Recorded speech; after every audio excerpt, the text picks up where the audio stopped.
Bienvenue sur Oméga, il est midi, dans quelques minutes la météo et tout de suite c'est le Flash Info, bonjour. Bonjour à tous, Paris, centre du monde aujourd'hui. Les commémorations du centenaire de l'armistice mettant fin à la Première Guerre mondiale se terminent aujourd'hui avec cette cérémonie notamment à l'Arc de Triomphe présidée par Emmanuel Macron en présence de plus de 70 chefs d'État et délégations étrangères.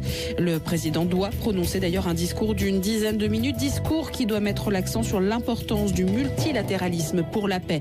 La paix qui sera également à l'honneur cet après-midi à la Villette à Paris.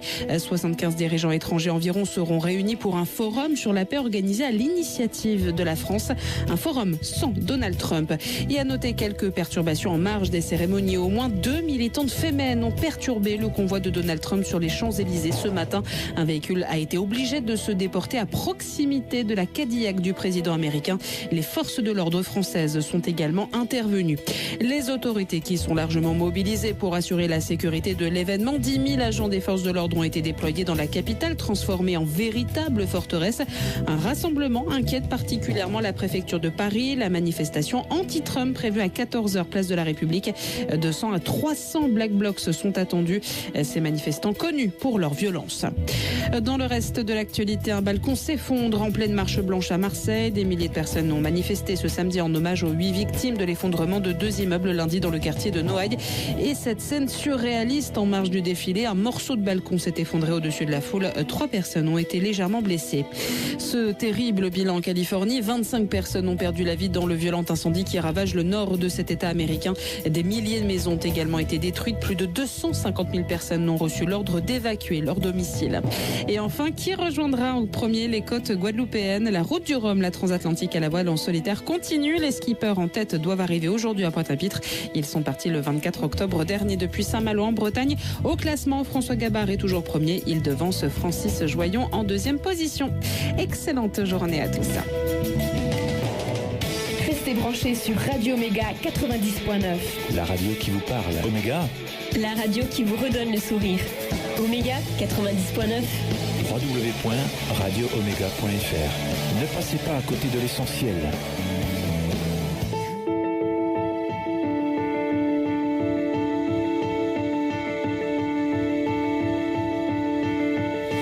Dieu tout-puissant, comme mon cœur considère tout l'univers créé par ton pouvoir.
Dieu Tout-Puissant, c'était Mathias Marquez. Vous écoutez Radio Oméga, c'est Guillaume avec vous jusqu'à 14h sur cette antenne avec Parole du jour dans quelques minutes. Réflexion faite à 12h30 et puis à 12h45. La foi, c'est rationnel. On retrouvera Benjamin à ce micro. Tout de suite, c'est Matt Redman.